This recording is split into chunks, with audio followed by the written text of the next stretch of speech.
Dernière vidéo de cette mini-série sur les fractions.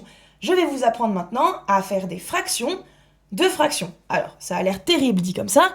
En réalité, c'est pas si compliqué. Le plus important, c'est de repérer la fraction qui est à côté du égal. D'accord ?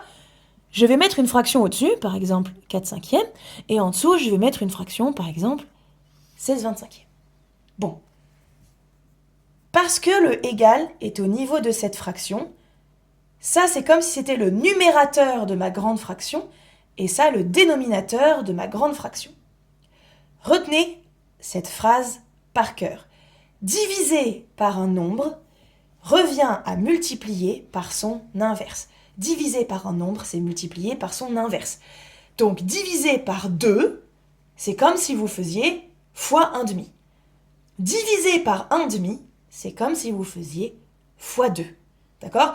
L'inverse d'un nombre, c'est juste quand on inverse le haut et le bas. Par exemple, l'inverse de 4/5, c'est 5/4. Il faut juste inverser l'un l'autre. Et quand vous avez un entier, par exemple 2, tous les entiers sont sur 1, en fait.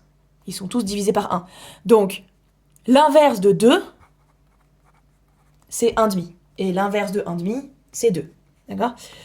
Donc, diviser par un nombre, c'est multiplier par son inverse. Ici, on divise par qui ? Grande barre de fraction, on divise par 16/25.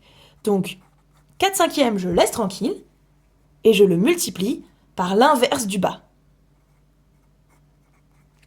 Donc, c'est comme si, vous voyez les fractions un peu comme des gens, d'accord ? Ils ont un t-shirt, une ceinture et un pantalon. Bon, bah, le t-shirt, vous le laissez tranquille. Et le pantalon, on le retourne. C'est un peu comme quand on fait des striptease et qu'on arrache le pantalon avec des scratchs là, dans les films où il y a des mecs qui font des striptease. Bon, bah, vous voyez souvent, ils arrachent leur pantalon et hop, le pantalon, il se retourne. D'accord ? Donc vous faites un striptease de ma fraction là. J'ai donc l'inverse de ce côté.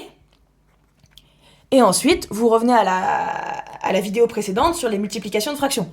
Donc j'ai 4 fois 25 sur 5 fois 16. Hop, je repère les nombres qui sont dans la même table. Et j'obtiens 5/4.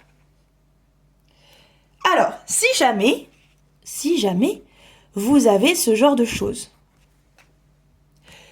Point d'inquiétude. Rappelez-vous, tous les entiers sont sur 1.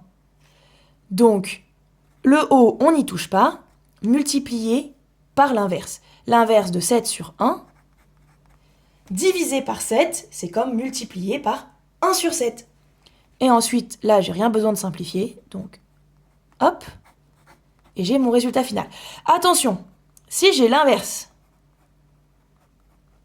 Repérez bien, hein, elle est ici, la ceinture. D'accord ? Donc, le haut, vous n'avez rien besoin d'en faire. Si c'est un 2, ça reste un 2, c'est pas grave. Me rajoutez surtout pas un 1 en haut comme je vois certains élèves me le faire. 2 reste 2, laissez-le tranquille. C'est le bas qu'on retourne. C'est le bas dont on fait l'inverse. Le 2, il est en haut, donc il va multiplier uniquement le 7.